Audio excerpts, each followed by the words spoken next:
بسم اللہ الرحمن الرحیم، اللہم صلی علی محمد وعلی آل محمد۔ آج ہم ذکر کریں گے کچھ ایسے اعمال کا جن کی وجہ سے ہمیشہ ہمیشہ کے لیے دوزخ کا عذاب ہوگا، اور کچھ ایسے اعمال کا ذکر کریں گے جن کی وجہ سے غیر مستقل یا کچھ وقت کے لیے، وہ وقت کتنا ہے اللہ جانتا ہے، لیکن وہ مستقل نہیں ہوگا، ہمیشہ ہمیشہ کے لیے نہیں ہوگا، ایک غیر مستقل ٹائم فریم ہوگا، اس کے لیے جہنم کا عذاب ہوگا۔ کچھ اعمال اس طرح کے بھی ہیں۔ تو ایک طریقہ جو ہوتا ہے علم کو ایبزارب کرنے کا، جو آپ نے چیز سیکھی ہے اسے اپنے اندر جذب کرنے کا، وہ یہ ہوتا ہے کہ آپ دوسروں کو وہ بات سکھائیں جو آپ نے چیز سیکھی ہے۔ تو اس آخرہ سیریز کو ایبزارب کرنے کا ایک بہترین طریقہ یہ ہے کہ آپ نے جو بھی انفارمیشن، جو بھی معلومات قرآن و حدیث کی آیات اور حدیث آپ یہاں سے سیکھیں وہ دوسروں تک پہنچائیں۔ اس سے نہ صرف دوسروں کا بھلا ہوگا، وہ صدقہ جاریہ ہوگا، بلکہ آپ کے اندر بھی جو علم ہے وہ ایبزارب ہوگا، اور علم کا جو پھل ہے وہ تقویٰ ہے۔ یہ بڑے مشہور اسکالر، اسلامک اسکالر ایک پرانے ہمارے گزرے ہیں، مجھے ان کا نام یاد نہیں آ رہا، انہوں نے بتایا کہ علم کا جو پھل ہے وہ ہے تقویٰ، یعنی اللہ کا ڈر علم کا۔ تو اس علم کو حاصل کرنے کا پھل یہ ہے، فائدہ یہ ہے، مقصد یہ ہے کہ ہمارے اندر اللہ تعالیٰ کا تقویٰ پیدا ہو۔ اچھا، سب سے پہلے وہ کون لوگ ہیں جنہیں ہمیشہ ہمیشہ کے لیے جہنم میں رہنا ہوگا؟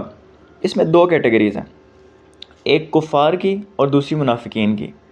اللہ تعالیٰ فرماتے ہیں پہلی کیٹیگری جو ہے وہ کفار کی ہے۔ اللہ تعالیٰ فرماتے ہیں کہ جن لوگوں نے کفر اختیار کیا ان کے لیے جہنم کی آگ ہے اور وہ اس میں ہمیشہ ہمیشہ رہیں گے۔ ایک سوال یہ پیدا ہوتا ہے کہ اس کی کیا وجہ ہے کہ ایک شخص نے صرف 60-70 سال کی زندگی گزاری ہے، انہوں نے صرف 60-70 سال گناہ کیا ہے، لیکن اس کا عذاب جو ہے وہ ہمیشہ ہمیشہ کے لیے۔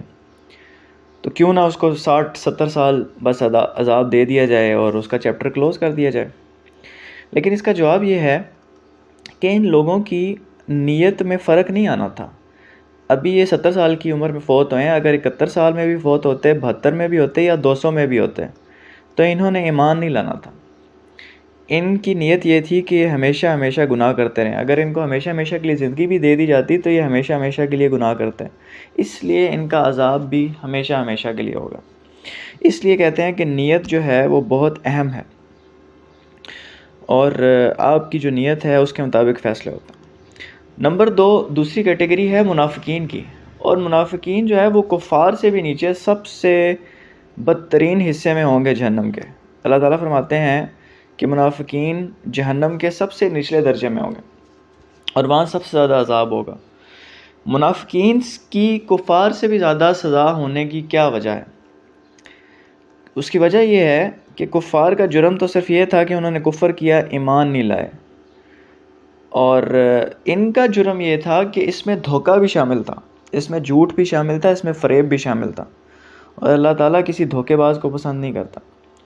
اور یہ لوگ حق کے بھی زیادہ قریب تھے۔ کفار تو ہو سکتا ہے کہ کسی بندے کے پاس تھوڑی سی معلومات پہنچی ہو اسلام کے بارے میں، حالانکہ یہ بھی کوئی جواز نہیں ہے، اس کو بھی ہم کسی دن علیحدہ ڈسکس کر لیں گے، کیونکہ اللہ تعالیٰ نے انسان کو سینسز دیے ہوئے ہیں، اللہ تعالیٰ نے انسان کو عقل دی ہوئی ہے، اور وہ دنیا کو دیکھ کر اور اپنی سینسز کو استعمال کر کے وہ اگر پہنچنا چاہے تو حق تک پہنچ سکتا ہے۔ اور اس طرح کی بے شمار مثالیں ہمارے پاس موجود ہیں، جو کہ صحابہ جو کہ پرشیا سے نکلے، جو کہ رومن امپائر سے نکلے اور عرب میں پہنچے صرف سچ کی تلاش میں، اور ابھی بھی اس دنیا میں بھی بہت سے غیر مسلم ہیں جو کہ دین اسلام تک، ہدایت تک پہنچ جاتے ہیں۔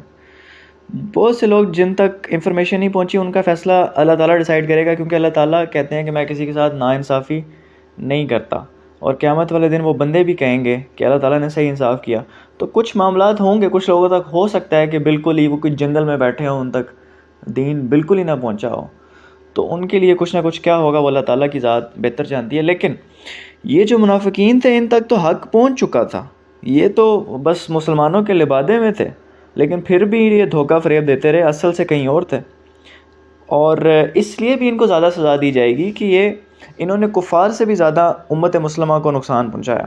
تو کفار تو کھلم کھلا کہتے تھے ہم اسلام کے دشمن ہیں، یہ لوگ تو اسلام کے دوست بن کے بیٹھے ہوئے تھے، مسلمان بن کے بیٹھے ہوتے ہیں اور پھر یہ نقصان پہنچاتے ہیں۔ اور اگر ہم ارلی ہسٹری سیرہ پڑھیں تو مدینہ میں بہت سے جو فساد ہوئے اور اس کے بعد جو فتنے آئے حضور اکرم صلی اللہ علیہ وسلم کی ڈیتھ کے بعد، ان میں منافقین کا بڑا اہم جو ہے حصہ ہے، وہ ان فتنوں کے پیچھے بھی منافقین تھے۔ اچھا، اب ہم ذکر کرتے ہیں کہ وہ لوگ کون ہوں گے جنہیں غیر مستقل یا ہمیشہ ہمیشہ کے لیے عذاب نہیں ہوگا جہنم کا، ایک اسپیسیفک ٹائم فریم کے لیے ہوگا۔ وہ مسلمان ہوں گے جنہیں جہنم کی سزا دی جائے گی۔ وہ مسلمان تو ہوں گے لیکن ان کے گناہ اتنے زیادہ ہوں گے کہ دنیا کی جو مصیبتیں ہیں، مصائب ہیں، وہ ان کے گناہوں کو صاف نہیں کر سکی ہوگی۔ آپ کو پتہ ہے کہ دنیا میں جو بھی مصیبتیں آتی ہیں، حضور صلی اللہ علیہ وسلم نے فرمایا کہ اگر مومن کو کانٹا بھی چبھتا ہے تو اس کے گناہ جھڑتے ہیں۔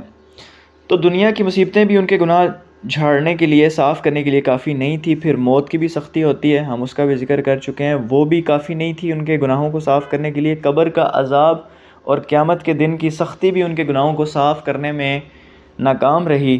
تو پھر ایسے لوگوں کو، ایسے مسلمانوں کو جہنم کا عذاب دیا جائے گا جن کے گناہ زیادہ ہوں گے۔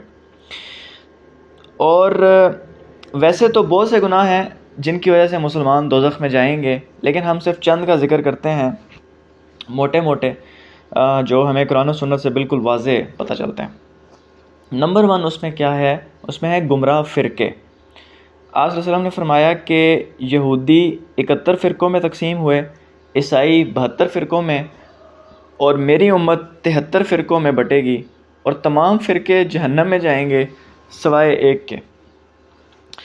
یعنی جو فرقہ پرستی ہے اس کی بات یہاں ہو رہی ہے کہ ہماری جو امت ہے، مسلم امہ، وہ پچھلی نیشن سے، پچھلی اقوام سے زیادہ فرقوں میں تقسیم ہوگی۔ ایک تو کلیئر کٹ اس سے ہمیں یہاں پتہ چل رہا ہے۔ اچھا، یہاں اس بات کا ذکر کرنا بہت اہم ہے کہ یہاں فرقوں سے مراد مختلف نقطۂ نظر رکھنے والے گروپ نہیں ہیں، یا مختلف اسکول آف تھاٹس کی ہم بات نہیں کر رہے، بلکہ ان گروہوں کی بات کر رہے ہیں جنہوں نے اسلام کے بنیادی عقائد سے ہٹ کر کچھ اور بنیادی پرنسپلز یا عقائد بنا لیے ہیں۔ مثال کے طور پہ اسلام کا بنیادی ایک پرنسپل ہے، عقیدہ ہے، وہ ہے عقیدہ ختمہ نبوت، کہ حضور اکرم صلی اللہ علیہ وسلم صرف آخری نبی تھے، آپ کے بعد کوئی نبی نہیں آئے گا۔ لیکن کچھ لوگ ایسے ہیں، مثال کے طور پہ قادیانی فرقہ ہے، جو کہ کہتا ہے کہ نہیں، حضور اکرم صلی اللہ علیہ وسلم کے علاوہ بھی کوئی نبی آیا ہے اور وہ آ سکتا ہے۔ تو یہ لوگ جو اسلام کے بنیادی پرنسپل کے خلاف چلتے ہیں، تو ایسے لوگوں کی بات ہو رہی ہے کہ ایسے تقریباً 73 فرقے ہوں گے۔ اور ایک اور بات، اس حدیث کا ہرگز مطلب یہ نہیں ہے کہ امت کی اکثریت جو ہے وہ جہنم میں جائے گی، کیونکہ امت کے زیادہ تر لوگ سادہ لوگ ہیں جو کبھی فرقوں کی گمراہی میں پڑے ہی نہیں، بس وہ قرآن پڑھتے ہیں، نماز پڑھتے ہیں، حدیث پر عمل کرتے ہیں، روزے رکھتے ہیں، زکوٰۃ رکھتے ہیں، وہ انشاءاللہ ان گمراہیوں سے بچے ہوئے ہیں۔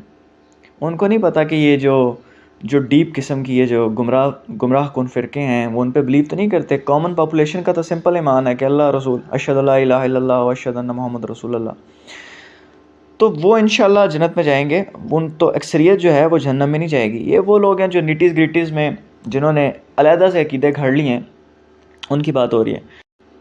ایک اور بات یہاں اہم ہے کہ یہ جو 72 فرقے ہیں، یہ ہمیشہ ہمیشہ کے لیے دوزخ میں ہوں گے یا نہیں ہوں گے، اس کا فیصلہ ہم نہیں کر سکتے۔ کچھ ہمیشہ ہمیشہ کے لیے رہیں گے اور کچھ ہمیشہ ہمیشہ کے لیے نہیں رہیں گے۔ تو ہو سکتا ہے کچھ فرقوں کی گمراہی تھوڑی کم ہو تو وہ کم عرصے کے لیے رہیں، اور جن کی بڑی گمراہی تھی تو وہ انہیں اللہ تعالیٰ ہمیشہ ہمیشہ کا عذاب دیں، یہ اللہ تعالیٰ بہتر جانتا ہے۔ نمبر 2 کیٹیگری کون سی ہے جو کہ غیر مستقل، جن کو جہنم میں عذاب ملے گا ایک اسپیسیفک ٹائم فریم کے لیے مسلمانوں کو؟ وہ ہیں ناانصاف جج یا قاضی۔ آپ صلی اللہ علیہ وسلم نے فرمایا کہ 3 قسم کے جج قاضی ہوتے ہیں، ان میں سے 2 جہنم میں ہوں گے۔ ایک وہ قاضی جسے پتہ ہے کہ وہ غلط فیصلہ کر رہا ہے، لیکن پھر بھی دنیاوی اغراض کے لیے وہ فیصلے کو دیتا ہے، یعنی اس کو پتہ ہے کہ وہ غلط فیصلے دے رہا ہے، لیکن پھر بھی کوئی دنیاوی مجبوریاں ہوتی ہیں اس کی، یا وہ سمجھ رہا ہوتا ہے کہ جی میرے پہ بڑا پریشر ہے، یا اس کو کہیں سے پیسے مل رہے ہوتے ہیں، کرپٹ پریکٹسز ہوتی ہیں، کہیں سے اس کا مفاد، دنیاوی مفاد پورا ہو رہا ہوتا ہے، تو ایسا جو جج ہے وہ جہنم میں جائے گا۔ دوسرا وہ جج جسے معاملے کا فہم ہی نہیں ہے، جس کے پاس علم ہی نہیں ہے، تو وہ ظاہری بات ہے جب فیصلے دے رہا ہوگا تو وہ لوگوں کو نقصان پہنچا رہا ہوگا، تو وہ شخص، وہ جج بھی جہنم میں جائے گا۔ اور پھر آپ نے فرمایا کہ تیسرا وہ منصف ہے جو علم بھی رکھتا ہے اور انصاف کے ساتھ بھی فیصلے کرتا ہے، تو وہ جنت میں جائے گا۔ تو یہ ڈبل ایج سوارڈ ہے، ایک طرف انعام ہی انعام ہے اور دوسری طرف اگر آپ اس کو پرفیکٹلی اپنی جاب کو نہیں کرتے تو اس کی سزا بھی ہے۔ تیسری کیٹیگری کیا ہے؟ جو جھوٹی حدیث گھڑے گا وہ بھی جہنم میں جائے گا۔ بخاری شریف کی حدیث ہے، رسول اللہ صلی اللہ علیہ وسلم نے فرمایا جو کوئی میرے بارے میں جھوٹ گھڑے گا اس کی دوزخ میں جگہ پکی ہے۔ تو یہ حضور اکرم صلی اللہ علیہ وسلم کی حدیث کو بڑا کیئرفلی ہمیں بیان کرنا چاہیے۔ اس میں دو قسم کی چیزیں ہیں، ایک تو یہ ہے کہ انسان غلط حدیث سنا دے، حضور اکرم صلی اللہ علیہ وسلم نے وہ کہی نہ ہو تو لیکن اس کی انٹینشن نہ ہو، تو ایک تو وہ ہے، اس کا بھی گناہ ہوگا۔ ایک وہ ہے جو اس نے دنیاوی مفاد کے لیے جو سرے سے بات ہے ہی نہیں ہے، بے شک حضور اکرم صلی اللہ علیہ وسلم کے بارے میں کوئی اچھی بات ہی کسی نے بنا دی ہے، لیکن اس کا مفاد کچھ اور ہے کہ میں اس سے پرسنل بینیفٹ حاصل کروں گا، یہ سنا کہ میں پبلک اوپینین شیپ کر لوں گا یا اس طرح کر لوں گا، تو اس کی سزا دوزخ ہے۔ چوتھا کیا ہے گناہ؟ وہ ہے تکبر۔ تکبر بہت خطرناک گناہ ہے، ہم نے ذکر کیا کہ شیطان بنا ہی تکبر کی وجہ سے، اور رسول اللہ صلی اللہ علیہ وسلم نے فرمایا کہ جس کے دل میں رائی کے دانے کے برابر بھی تکبر ہوگا وہ جنت میں داخل نہیں ہوگا۔ اتنا سیریس معاملہ ہے تکبر کا۔ کوئی ہم یہاں یہ بات نہیں کر رہے کہ کسی بندے کی ساری زندگی تکبر میں گزری ہو، ہم تو صرف اتنے سے تکبر کی بات کر رہے، چھوٹے سے تکبر کی، اس کی وجہ سے بھی آپ جنت میں داخل نہیں ہوں گے۔ تو ہمیں اس تکبر سے بچنا چاہیے کہ ہمارے اندر کوئی غرور تو نہیں آ رہا، ہمارے اندر کوئی ریا تو نہیں آ رہی۔ اور ایک اور صحابی نے جب یہ حدیث سنی تو انہوں نے پوچھا کہ یا رسول اللہ، ہم جو یہ صاف کپڑے پہنتے ہیں اور جوتے پہنتے ہیں تو کیا یہ بھی تکبر ہے؟ آپ صلی اللہ علیہ وسلم نے فرمایا نہیں، اللہ خوبصورت ہے اور وہ خوبصورتی کو پسند کرتا ہے، یعنی یہ اس میں کوئی حرج نہیں ہے کہ آپ اچھا کپڑا پہنتے ہو یا صاف ستھرا پہنتے ہو، اللہ تو خوبصورت ہے، خوبصورتی کو پسند کرتا ہے۔ آپ نے فرمایا تکبر کی ڈیفینیشن آپ نے بتائی، تکبر یہ ہے کہ دوسروں پر ظلم اور حق سے انکار کرنا، یہ تکبر ہے۔ حق سے انکار کرنا کیسے تکبر ہے؟ کہ آپ کے سامنے سچ آ چکا ہے، آپ کو پتہ چل گیا ریئلٹی کیا ہے، لیکن آپ صرف اس بات پر کہ بھائی مجھے اپنی غلطی ماننی پڑے گی اور میں دوسروں کے سامنے غلط ثابت ہو جاؤں گا تو میں کہیں چھوٹا نہ ہو جاؤں، تو یہ تکبر ہے کہ حق آپ کے سامنے آ گیا پھر بھی آپ اس پہ اڑے رہیں اپنی ضد پر۔ اور دوسرا، کسی پر ظلم کرنا بھی تکبر ہے۔ ظلم کرنا کیسے تکبر ہے؟ کہ آپ کسی کا حق مارے ہیں، آپ کو آخرت کا خیال نہیں ہے، آپ کو اللہ کا خیال نہیں ہے، اس کا مطلب ہے کہ آپ اللہ سے ڈرتے نہیں ہیں، آپ اپنے آپ کو کچھ بڑا سمجھتے ہیں۔ تو دوسروں پر ظلم کرنا اور حق کا انکار کرنا یہ تکبر ہے۔ پانچویں کیٹیگری مسلمانوں کی جو جہنم میں جائے گی ایک غیر مستقل ٹائم کے لیے، وہ ہے قتل، ناحق قتل۔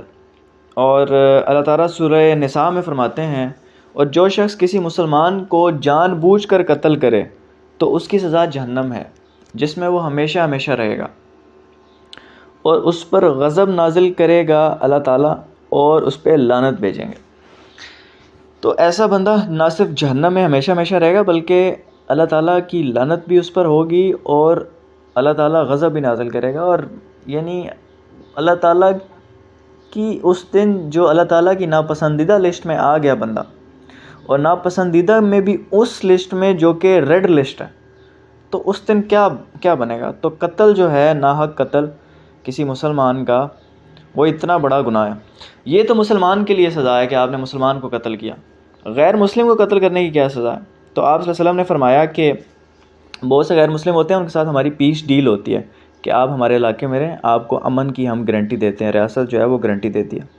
تو آپ صلی اللہ علیہ وسلم نے فرمایا کہ اگر کوئی غیر مسلم یا کوئی اگر دوسری بھی کنٹری کے ساتھ ہمارا امن کی پیس کی ڈیل ہے، تو آپ صلی اللہ علیہ وسلم نے فرمایا اگر کوئی غیر مسلم کو قتل کرے گا جس کے ساتھ معاہدہ ہو امن کا، تو وہ جنت کی خوشبو تک نہیں سونگھے گا۔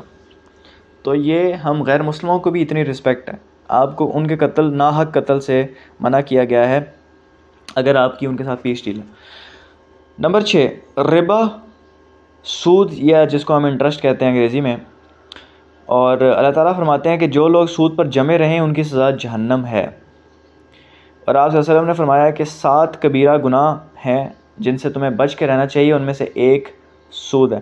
تو سود جو ہے انتہائی خطرناک قسم کا سن ہے، گناہ ہے، اور اللہ تعالیٰ فرماتے ہیں جو لوگ سودی معاملات کرتے ہیں اللہ اور اس کے رسول کا ان کے خلاف اعلان جنگ ہے۔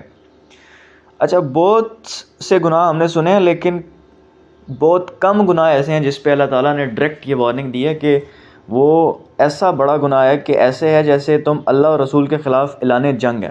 اور کائنات اللہ کی، رسول اس کائنات کے سب سے بیلوڈ بندے اللہ تعالیٰ کی ذات کے، تو ان سے اگر آپ اعلان جنگ ہے تو پھر کیا فیوچر ہے آپ کا؟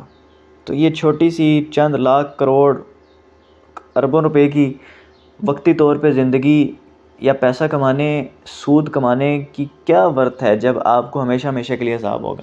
اور ابن عباس اس آیت کی تفسیر میں، یہ اعلان جنگ والی آیت کی تفسیر میں فرماتے ہیں کہ قیامت والے دن سودی معاملات کرنے والے لوگ قبروں سے ان کو نکالا جائے گا اور وہ دیوانوں کی طرح اچھل رہے ہوں گے، مطلب پاگل لوگ ہوں گے، کریزی، جیسے ادھر سے ادھر پاگلوں کی طرح اچھل رہے ہوں گے جیسے ان پر عصیب ہوا۔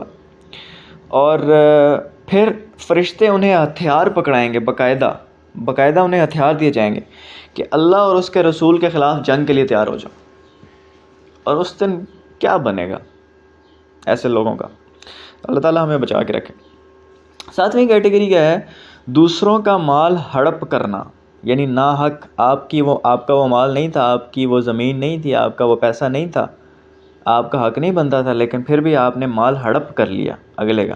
تو اللہ تعالیٰ سورہ نساء میں فرماتے ہیں آپس میں ایک دوسرے کا مال ناحق طریقوں سے نہ کھاؤ، اور جو شخص، یہ آگے اسی آیت میں تھوڑا سا آگے جا کے اللہ تعالیٰ فرماتے ہیں، اور جو شخص زیادتی اور ظلم کے طور پر ایسا کرے گا تو ہم اس کو آگ میں داخل کریں گے۔ یعنی آپس میں اللہ نے فرمایا کہ ناحق مال ایک دوسرے کا غلط طریقوں سے نہ کھاؤ، لیکن اگر تم یہ ظلم کرو گے تو آخرت میں تمہیں آگ میں داخل کیا جائے گا۔ 8ویں کیٹیگری کیا ہے؟ وہ ہے ظالم سے محبت۔ یعنی لازمی نہیں ہے کہ آپ ظالم کا ساتھ ہی دے رہے ہوں، اس میں ظلم میں شامل ہوں۔ آپ اگر اس سے محبت کرتے ہیں یا آپ کا ملان اس کے ساتھ ہے تو آپ تب بھی رسک لے رہے ہیں کہ قیامت والے دن آپ اس کے ساتھ ہو سکتے ہیں۔ اللہ تعالیٰ فرماتے ہیں ان لوگوں کی طرف میلان نہ رکھو جو ظلم کرتے ہیں، نہیں تو دوزخ کی آگ تمہیں پکڑ سکتی ہے۔ اور لازمی نہیں ہے کہ آپ خود ظلم کر رہے ہیں۔ یہ ایک بڑا غلط کنسیپٹ ہے کہ بندہ کہے کہ یار میں تو صرف اس کے ساتھ ہوتا ہوں، میں وہ غلط کام کرتا تو نہیں ہوں، کرتا تو وہ ہے، تو میں تو اکاؤنٹیبل نہیں ہوں۔ مثال کے طور پہ کوئی ظالم کا سیکورٹی گارڈ ہے، تو ایک شخص تھا امام احمد کے پاس آیا، وہ سپاہی تھا، عباسی خلیفہ تھے اس وقت، جو کہ کافی اچھے کام بھی کر رہے تھے لیکن کچھ بہت سے برے کام بھی ہو رہے تھے۔ تو وہ سپاہی تھا عباسیوں کا، تو وہ امام احمد سے پوچھتا ہے کہ میں سیکورٹی گارڈ ہوں تو کیا میں ظالم کی مدد کر رہا ہوں؟ تو امام احمد نے کہا نہیں، بلکہ تم خود ظالم ہو، تم سیکورٹی گارڈ تم نہیں، تمہاری وجہ سے تو یہ لوگ کھڑے ہوئے ہیں اور ظلم کر رہے ہیں، تو تم ظالم ہو، یہ مت سمجھو کہ تم ان کی مدد کر رہے ہو، تم خود ظلم کر رہے ہو۔ نامی کیٹیگری، آپ صلی اللہ علیہ وسلم نے فرمایا کہ یہ 2 گروہ ایسے ہیں کہ ابھی تک آئے نہیں ہیں، یہ بعد میں آئیں گے، اور یہ قیامت کی نشانیاں بھی ہیں، وہ بھی دوزخ میں جائیں گے۔ ایک وہ عورت جس نے کپڑے تو پہنے ہیں لیکن ایسے ہیں جیسے اس نے کپڑے نہیں پہنے، اور یہ ہمارے سامنے ہے کہ آج کل جو آپ کے ریویلنگ کلوتھس ہیں جس میں سے آپ کا جسم نظر آتا ہے، یا تنگ کپڑے ہیں، تو ایسی عورتیں جنہوں نے کپڑے پہنے ہوتے ہیں لیکن ان کپڑوں کا فائدہ نہیں ہوتا، تو یہ وہ دوزخ کی اس کی گارنٹی ہے۔ دوسرا، مردوں کے وہ گروہ جو کوڑے لے کر پھرتے ہیں، یعنی یہ لوگ ہیں جو ظالم کی پالیسیز کو انفورس کر رہے ہوتے ہیں، ظلم کو قائم رکھنے میں یہ کوڑے لے کے، درے لے کے پھر رہے ہوتے ہیں کہ ہمارا معاشرے میں روب رہے، ظالم جو ہے نا اپنے ظلم پر قائم رہے، تو یہ لوگ بھی جہنم میں جائیں گے۔ 10ویں کیٹیگری کیا ہے؟ جانوروں پر ظلم۔ بخاری شریف کی حدیث ہے کہ ایک عورت نے بلی کو قید میں رکھا ہوا تھا اور اس کو کھانا نہیں کھلاتی تھی اور نہ اس کو باہر جانے دیتی تھی، تو وہ باہر اس لیے نہیں جانے دیتی تھی کہ وہ کھانا خود بھی نہیں تلاش کر سکتی تھی وہ بلی، یہاں تک کہ وہ بلی مر گئی، تو اللہ تعالیٰ نے اس عورت کے لیے جہنم کا عذاب رکھا۔ تو جانوروں سے حسن سلوک جو ہے وہ اتنا امپورٹنٹ ہے۔ اور اس کے برعکس ہم نے دیکھا کہ ایک اور حدیث ہے کہ ایک عورت تھی، اس نے ایک کتے کو پانی پلایا تو وہ اس کے لیے اللہ تعالیٰ نے جنت لکھ دی۔ تو جانوروں سے حسن سلوک بہت امپورٹنٹ ہے۔ 11ویں کیٹیگری کیا ہے؟ دنیاوی اغراض کے لیے علم حاصل کرنا، یعنی جس نے دین قرآن شریعت اس لیے سیکھی کہ وہ مشہور ہو جائے، دنیا میں نام ہو، لوگ اسے عالم کہیں، پیسے ملیں۔ ابن ماجہ کی حدیث ہے، رسول اللہ صلی اللہ علیہ وسلم نے فرمایا کہ اگر تم نے وہ علم حاصل کیا جو اللہ کے لیے حاصل کیا جاتا ہے، لیکن تم دنیاوی اغراض کے لیے اسے حاصل کرو، تو تمہیں جہنم کی خوشبو تک نہیں آئے گی۔ تو ایسے عالم جو صرف دنیاوی اغراض کے لیے علم حاصل کرتے ہیں، انہیں جہنم کی خوشبو تک نہیں آئے گی۔ پھر 12ویں کیٹیگری کیا ہے؟ صدر درخت کا کاٹنا۔ یہ صدر درخت ایک عرب کا درخت ہے۔ رسول اللہ صلی اللہ علیہ وسلم نے فرمایا، ابو داؤد کی حدیث ہے، کہ جو کوئی صدر کا درخت کاٹے گا، اللہ اس کا سر جہنم میں پھینکیں گے۔ تو یہ ابو داؤد سے کسی نے پوچھا کہ ایسا کیوں ہے، صرف درخت کاٹنے پر اتنی بڑی سزا؟ تو ابو داؤد رضی اللہ تعالیٰ عنہ نے فرمایا کہ یہ درخت مسافروں کے لیے سایہ تھا اور جانوروں کے لیے کھانا ہوتا ہے، تو اگر کوئی بغیر کسی وجہ کے اسے کاٹے گا تو وہ جہنم میں جائے گا۔ اچھا، یہاں جینون ریزن کی بات نہیں ہو رہی کہ آپ نے ایندھن کے لیے ایز اے فیول استعمال کرنا ہے یا تعمیراتی کام میں وہ لکڑی استعمال کرنی ہے، تو وہاں اس کی بات نہیں ہو رہی۔ یہ بات کی جا رہی ہے کہ آپ بغیر کسی مقصد کے ضائع کر دیں، یا آپ کو ایک چھوٹا سا پورشن چاہیے اور آپ پورا کا پورا درخت کاٹ کے خام خواہ اس کو ضائع کرنے کی بات ہو رہی ہے۔ خاص کر کے عرب کے ویران علاقوں میں اس کانٹیکسٹ میں بات کریے جدھر لمیٹڈ ریسورسز ہیں، اسکارس ریسورسز ہیں، تو وہاں یہ بڑا جرم بن جاتا ہے، تو اس سے ہمیں بچنا چاہیے۔ اور 13ویں کیٹیگری کیا ہے؟ خودکشی۔ بخاری شریف کی حدیث ہے کہ جو شخص پہاڑ سے اپنے آپ کو گرائے گا تو وہ دوزخ میں ہوگا اور پہاڑ سے گرتا رہے گا ہمیشہ ہمیشہ کے لیے، یعنی اس کی آلموسٹ یہ ریپیٹیٹیو پنشمنٹ ہوگی۔ وہ دنیا میں تو یہ سمجھ رہا ہوگا کہ میں جان چھڑا رہا ہوں اور میں صرف ایک دفعہ، یہ دنیا کی زندگی بڑی سخت ہے تو میں ایک دفعہ جان چھڑا لیتا ہوں۔ اسے یہ نہیں پتہ کہ جان نہیں چھٹے گی بلکہ یہ ڈیلی تمہارے لیے عذاب بن جائے گی، تمہارے لیے وبال بن جائے گی اور نقصان ہے بھائی۔ یہ تو 50-60 سال کی سفرنگ ہے، اور کتنی سی تھوڑی سی سفرنگ ہے، اور وہ تو ہمیشہ ہمیشہ کے لیے۔ اور پھر آپ صلی اللہ علیہ وسلم فرمایا اسی طرح جو شخص زہر پیے گا تو قیامت والے دن اللہ تعالیٰ قیامت والے دن وہ دوزخ میں ہوگا اور ہمیشہ زہر پیتا رہے گا، وہ زہر پینے کی سزا اس کو ملتی رہے گی، وہ تکلیف۔ اسی طرح جو پیٹ میں اپنی چھری مارے گا وہ بھی دوزخ میں ہوگا اور ہمیشہ ہمیشہ کے لیے اپنے پیٹ میں چھریاں مارتا رہے گا۔ اچھا، تو سوال اب یہ پیدا ہوتا ہے کہ یہاں تو ہم ہمیشہ ہمیشہ کے لفظ کا ذکر کر رہے ہیں، حالانکہ کیٹیگری تو وہ ہے مسلمانوں کی کہ غیر مستقل یا ایک اسپیسیفک ٹائم فریم کے لیے جہنم کی بات ہو رہی ہے۔ تو یہاں اتنا لمبا ٹائم ہوگا ان سزاؤں کا جن میں ہم ہمیشہ ہمیشہ کا ذکر کر رہے ہیں کہ وہ ایسے ہی ہے جیسے ہمیشہ ہمیشہ کے لیے، کیونکہ ٹائم فریم اتنا لمبا ہوگا تو اس کو ہم اس کیٹیگری میں لکھ سکتے ہیں۔ باقی اللہ تعالیٰ ہم پہ رحم فرمائے، کتنا ٹائم رہیں گے یہ اللہ تعالیٰ ہی کو پتہ ہے، اور مسلمانوں کے لیے بالآخر کلمے کی وجہ سے جہنم سے تمام مسلمان نکال دیے جائیں گے اور وہ انشاءاللہ جنت میں جائیں گے۔ بٹ یہ جہنم کی اتنی سزائیں بھگتنا آپ ایک سیکنڈ کی بھی شاید ہم برداشت نہ کر سکیں، تو اتنے سال، کروڑوں سال، نہ جانے کتنے سال ہم، اگر کسی کو سزا ہوئی، اللہ نہ کرے ہمیں ہو، تو اللہ تعالیٰ ہم سب کو اپنے حفظ و امان میں رکھے اور ہمیں دوزخ کے عذاب سے بچائے۔ السلام علیکم ورحمۃ اللہ وبرکاتہ۔